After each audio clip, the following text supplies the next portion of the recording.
बिस्मिल्लाहिर्रहमानिर्रहीम। अस्सलाम वालेकुम स्टूडेंट, कैसे हैं आप लोग? सब ठीक हैं?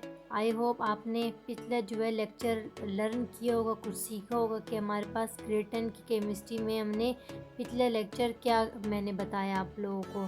केमिकल इक्विलिब्रियम के बारे में स्टूडेंट हमने पढ़ा था कि केमिकल इक्विलिब्रियम क्या होता है। ये हमारे पास केमिकल इक्विलिब्रियम का चैप्टर था जो हमने पढ़ा था पिछले लेक्चर में। ये केमिकल इक्विलिब्रियम क्या होता है? जब रेट ऑफ फॉरवर्ड और रिवर्स रिएक्शन दोनों हमारे पास इक्वल हो जाए, दोनों हमारे पास बिल्कुल इक्वल, एक ऐसे पॉइंट पे दोनों इक्वल हो जाएं तो उस पॉइंट को हम इक्विलिब्रियम पॉइंट कहेंगे। इक्विलिब्रियम स्टेट अचीव हो जाएगा तब हमारे। फिर हमने कुछ रिवर्सिबल और डायनेमिक इक्विलिब्रियम को देख, ग्राफिकल रिप्रेजेंटेशन कुछ देखी थी हमारे पास रिवर्स और फॉरवर्ड रिएक्शन की, कि जब हमारे पास रेट ऑफ फॉरवर्ड और रिवर्स रिएक्शन दोनों इक्वल हो जाए एक पॉइंट पे तो उस पॉइंट को हम इक्विलिब्रियम पॉइंट कहेंगे कि तब हमारे पास इक्विलिब्रियम अचीव हो जाता है किसी भी रिएक्शन में। फॉरवर्ड और रिवर्स रिएक्शन का हमने कंपैरिजन देखा था। तो आज हम अपना न्यू लेक्चर स्टार्ट करते हैं, जो हमारे पास क्या है, law of mass action and derivation of the expression for the equilibrium constant. अब लॉ ऑफ मैस एक्शन हमारे पास क्या था कि 1864 में टू नवेरियन केमिस्ट ने, गुलबर्ग एंड पीटर वेग ने प्रपोज किया था first law of mass action को, और उसने जनरल डिस्क्रिप्शन की थी कि इसमें हमारे पास कोई केमिकल इक्विलिब्रियम जो है उसकी कंडीशन ऑब्जर्व हुई थी, किसमें, लॉ ऑफ मैस एक्शन में। फिर उसने रिलेशनशिप हमारे पास दी कि concentration of the reactant and product at equilibrium in a chemical reaction. किसी भी केमिकल रिएक्शन में जब रिएक्टेंट और प्रोडक्ट एक ख़ास कंसंट्रेशन उनकी हो तो हमारे पास वो क्या होता है, लॉ ऑफ मैस एक्शन। फिर रिएक्टेंट और प्रोडक्ट दोनों जो है उनकी कंसंट्रेशन क्या हो, सेम हो। अब हमारे पास और टाइम भी हमारे पास दोनों का सेम हो। टेम्परेचर जो है क्या हो, टेम्परेचर उस पर वेरी करता है। फिर ये जो है हमारे पास इसकी स्टेटमेंट क्या होगी कि this law state that the rate और speed of chemical reaction, rate और स्पीड दोनों क्या है, रेट और दूसरा क्या है, स्पीड। जो केमिकल रिएक्शन में रेट और स्पीड जो है डायरेक्टली प्रोपोर्शनल होंगे किसके, उसकी प्रोडक्ट के मोलर कंसंट्रेशन, प्रोडक्ट के मोलर कंसंट्रेशन के डायरेक्टली प्रोपोर्शनल होंगे। अब प्रोडक्ट ऑफ मोलर कंसंट्रेशन को हम एक्टिव मैसेज कहते हैं of reactant the reactant substance. जो हमारे पास केमिकल रिएक्शन में रिएक्टेंट और प्रोडक्ट जब आपस में रिएक्ट करेंगे तो एक्टिव मैसेज अचीव होगा। वो एक्टिव मैसेज होगा हमारे पास डायरेक्टली प्रोपोर्शनल होगा किसके, रेट और स्पीड के डायरेक्टली प्रोपोर्शनल होगा किसी भी केमिकल रिएक्शन में। तो ये हमारे पास क्या है, लॉ ऑफ मैस एक्शन।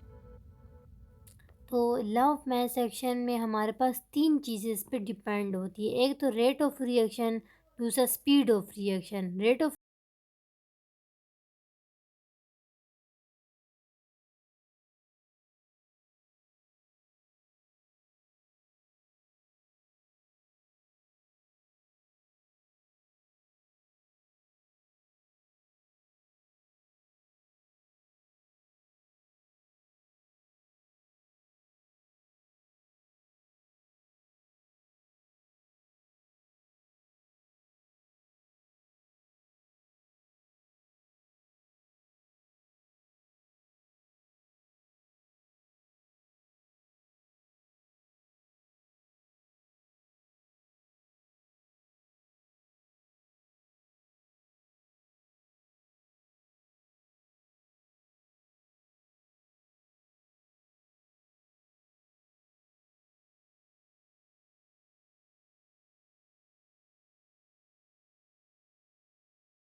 होंगे क्या बनाएंगे, C+D प्रोडक्ट बनाएंगे, यानी रिएक्टेंट कंबाइन होके क्या बना लिया इन्होंने, प्रोडक्ट बना लिया।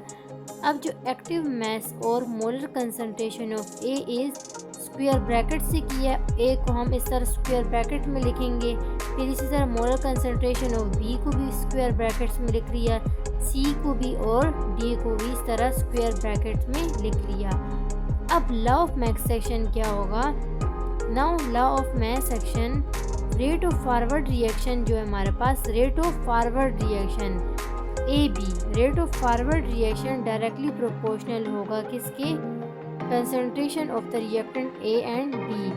Applying the law, rate of forward reaction हमारे पास क्या होगा, concentration of reactant AB, concentration of reactant AB लिख लिया, RF directly proportional concentration of reactant A and B, RF is equal to, इसका हमारे पास डायरेक्टली प्रोपोर्शनल का साइन ख़त्म करने के लिए RF जो है हमारा R forward is equal to constant लगाएंगे के, तो RF आ जाएगा। तो इधर हमने क्या है KF कांस्टेंट लगा दिया, RF is equal to KF concentration of the reactant A and B। और अब हमारे पास क्या है, KF जो है rate constant for the forward reaction. Similarly हमारे पास रेट ऑफ रिवर्स रिएक्शन, अब रिवर्स रिएक्शन हमारे पास क्या है, CD, ये CD। अब रिवर्स रिएक्शन डायरेक्टली प्रोपोर्शनल होगा concentration of reactant C and D। अब हमारे concentration of the product C and D। अब RR रिवर्सिबल रिएक्शन CD, और इसका हमारे पास RR यानी R जो है रिवर्सिबल रिएक्शन जो है किसकी इक्वल हो, KRCD स्क्वायर ब्रैकेट में इसको लिख लिया हमने, ठीक है। तो यहाँ पे हमारे पास लॉ ऑफ मास एक्शन का क्या था, रिएक्शन हमने कर लिया। तो आगे हम स्टूडेंट देखते हैं कि where KR is the rate constant of the reverse reaction, KR rate constant for the reverse reaction है और KF rate constant for the forward reaction है। अब रेट ऑफ फॉरवर्ड और रेट ऑफ रिवर्स रिएक्शन दोनों equal होंगे, दोनों equal आएंगे तो तभी हमारे पास स्टूडेंट इक्विलिब्रियम अचीव होगा। अब RF is equal to RR, अब KF जो रेट ऑफ जो है हमारे पास फॉरवर्ड रिएक्शन था वो AB था और रिवर्स रिएक्शन में क्या था, CD था, दोनों इक्वल आ गए, तो इसको हमारे पास क्या है, दोनों इक्वल आ गए, तो ये हमारे पास क्या है, लॉ ऑफ मास एक्शन। अब ये अबव जो है इक्वेशन है ये हमारे पास क्या क्लियर करता है कि रेट ऑफ केमिकल रिएक्शन जो है डायरेक्टली प्रोपोर्शनल होगा किसकी, molar concentration of the reactant के। फिर हमारे पास डेरिवेशन है कुछ जो है हमारे पास इसकी डेरिवेशन है इक्विलिब्रियम कांस्टेंट की। अब इक्विलिब्रियम कांस्टेंट जो है KC मैथमेटिकल रिलेशनशिप में हमारे पास ये क्या शो करता है कि concentration of the product very करता है कंसंट्रेशन ऑफ द रिएक्टेंट के। कंसंट्रेशन ऑफ द प्रोडक्ट क्या करता है, वेरी किस पे होता है, रिएक्टेंट पे, कंसंट्रेशन ऑफ द रिएक्टेंट पे। तब हमारे पास क्या डिराइव होता है, रेट ऑफ फॉरवर्ड और रेट ऑफ रिवर्स रिएक्शन को हम लिखेंगे रीअरेंजिंग जो है अबव इक्वेशन को रीअरेंज करेंगे तो KF divided by KR is equal to CD, concentration of product C and D और रिएक्टेंट A एंड B। अब KF divided by KR forward और रिवर्स इज इक्वल टू किसकी equal है, KC की equal है। फिर हमारे पास क्या है, therefore we can write the above equation, above equation को हम इस टर्म को KC की इक्वल लिखेंगे तो KC is equal to CD divided by AB। अब हमारे पास KC इज इक्वल टू क्या है, कार्ड, इसको हम क्या कहते हैं, इक्विलिब्रियम कांस्टेंट कहते हैं। फिर हमारे पास KC जो है subscript C denotes the molar concentration at equilibrium. Molar concentration क्या है इसका, ये इक्विलिब्रियम है, molar concentration of the equilibrium. General हमारे पास डेफिनेशन है किसकी, इक्विलिब्रियम कांस्टेंट की, जो क्या स्टेट करती है कि इक्विलिब्रियम कांस्टेंट हमारे पास रेशियो है किसका, mathematical product of the concentration of the substance formed product at equilibrium to the mathematical product of the concentration of the reactant substances reactant। हमारे पास इक्विलिब्रियम कांस्टेंट क्या होगा, प्रोडक्ट हमारे पास आ जाएंगी ऊपर और नीचे हमारे पास क्या है, रिएक्टेंट। इन दोनों की कंसंट्रेशन को ये ज़ाहिर करती है, क्या, इक्विलिब्रियम कांस्टेंट। फिर हम Kc को product of concentration of product raise to the power of coefficient. जो हमारे पास पावर जो रिएक्शन होगा उसकी जो कोफिशिएंट होंगे उसको हम पावर बना देंगे, ठीक है। अब product of concentration of reactant raise to the power of coefficient, ऊपर प्रोडक्ट होंगे और नीचे हमारे पास जो रिएक्टेंट के पावर, नीचे रिएक्टेंट होंगे तो रिएक्टेंट के साथ जो हमारे पास कोफिशिएंट लगेंगे उसको हम क्या बना देंगे, पावर उसकी। फॉर एग्जांपल ये हमारे पास रिएक्शन है, small A capital A plus small B capital B, फिर इक्विलिब्रियम का एरो हमने डाल दिया, फिर C small C capital C और प्लस स्मॉल डी और कैपिटल डी। तो इसमें हमारे पास जो फर्स्ट में ए, स्मॉल बी, स्मॉल सी और स्मॉल डी है, इनको हम क्या बना देंगे, कोफिशिएंट बना देंगे। ये पावर की फॉर्म में हमें मिल जाएंगे इसमें। अब रिएक्शन जो हमने पीछे देखा कि K C is equal to C D divided by A B के था और इनकी हमारे पास पावर ऊपर हमने सी डी और ए बी लिख ली।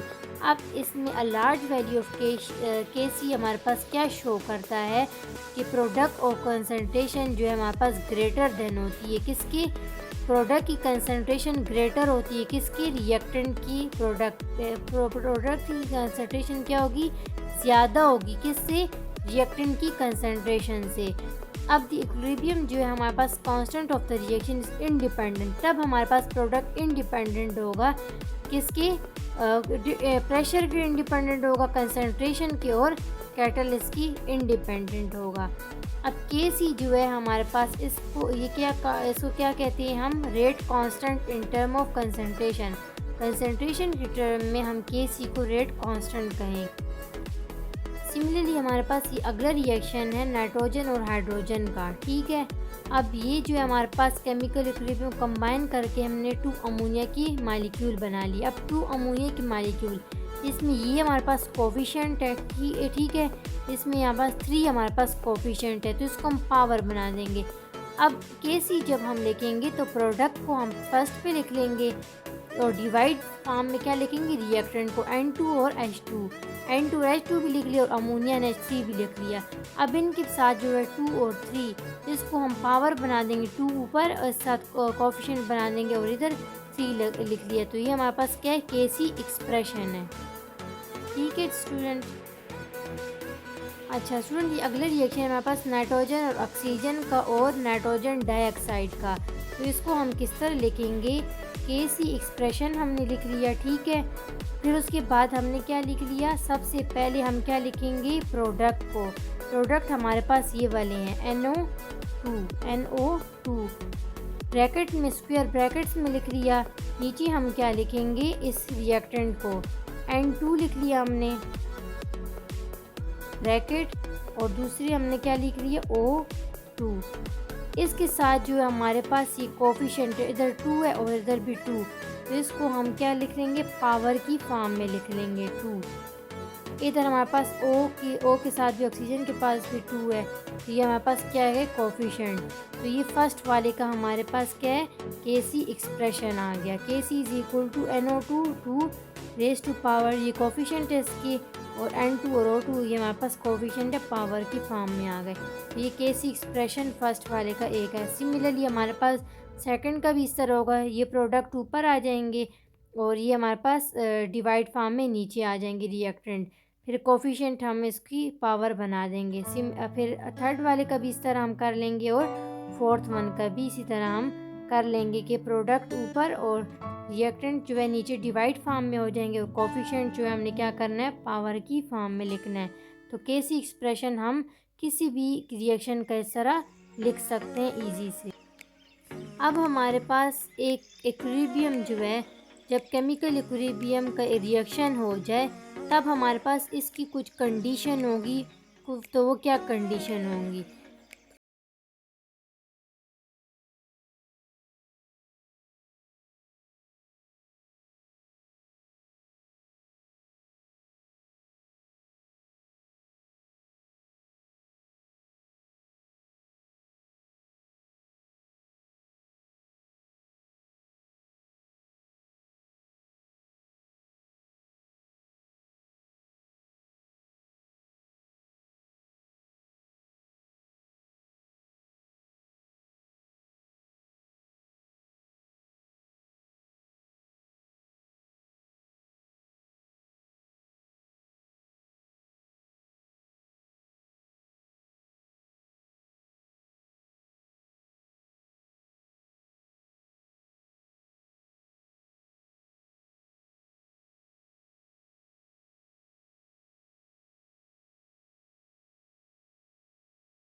मेन रहेगा, तो ये कंडीशन कुछ कांस्टेंट रहेंगी। क्या? Concentration of the reactant and product, temperature of the system, pressure of the system, volume of the system, catalyst. If use the system remain unchanged, जब हम सिस्टम को चेंज हमें ना करना हो तब हमारे पास कैटलिस्ट की जो है ये कंडीशन वो कांस्टेंट रहेगी। वॉल्यूम भी होगा, किसी भी हमारे पास रिएक्शन में वॉल्यूम भी होगा, प्रेशर भी होगा, प्रेशर अप्लाई करेंगे, टेम्परेचर होगा और कंसंट्रेशन होगी किसी भी रिएक्टेंट एंड प्रोडक्ट की।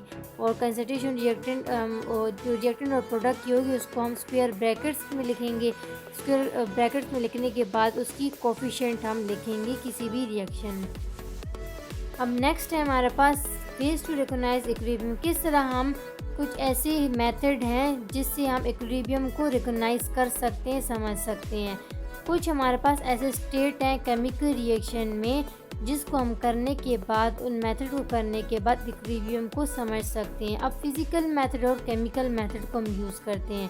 फिज़िकल मेथड में हम क्या करते हैं, जो चीज़ हम खुद कर सकते हैं, और केमिकल मेथड में हम जो है उसमें केमिकल्स के अंदर जो चेंजेस वगैरह होती हैं, जिस तरह हमारे पास फिज़िकल मेथड में रिफ्रैक्टोमीट्री, पोलरीमीट्री, स्पेक्ट्रोफोटोमीट्री, हम ये वाली सारी कंडीशन अप्लाई करने के बाद फिज़िकल मेथड करते हैं और इक्विलिब्रियम को रिकॉग्नाइज करते हैं।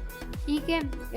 पोलरीमीट्री जैसे स्पेक्ट्रोफोटोमीटर्स, ये रेडिएशंस वगैरह, यूवी रेडिएशन, आईआर, ये सब रेडिएशन इसमें आ जाती हैं। पोलरीमीटर में हम क्लॉकवाइज, एंटी क्लॉकवाइज सारा हम पढ़ते हैं इसमें। ठीक है। रिफ्रैक्टोमीट्री में भी इस तरह हम रिएक्शन को इजी से कर सकते हैं। अब केमिकल मेथड जैसे टाइट्रेशन वगैरह हो गया, टाइट्रेशन हम कलरिंग चेंज करना हो किसी भी रिएक्शन का तो हम इसमें इजी से कर।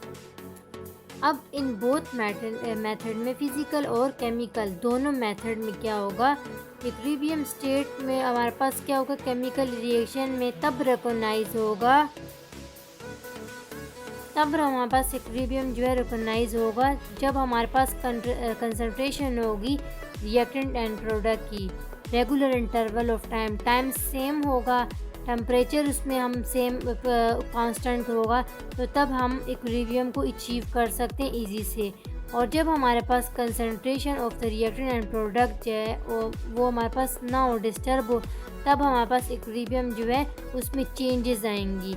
तो जब हमारे पास कंसंट्रेशन रिएक्टेंट और प्रोडक्ट का कांस्टेंट होगा तब हमारे पास हम उस रिएक्शन को कह सकते हैं कि ये that is a equilibrium state, यानी ये रिएक्शन जो है हमारे पास अभी इक्विलिब्रियम स्टेट में है।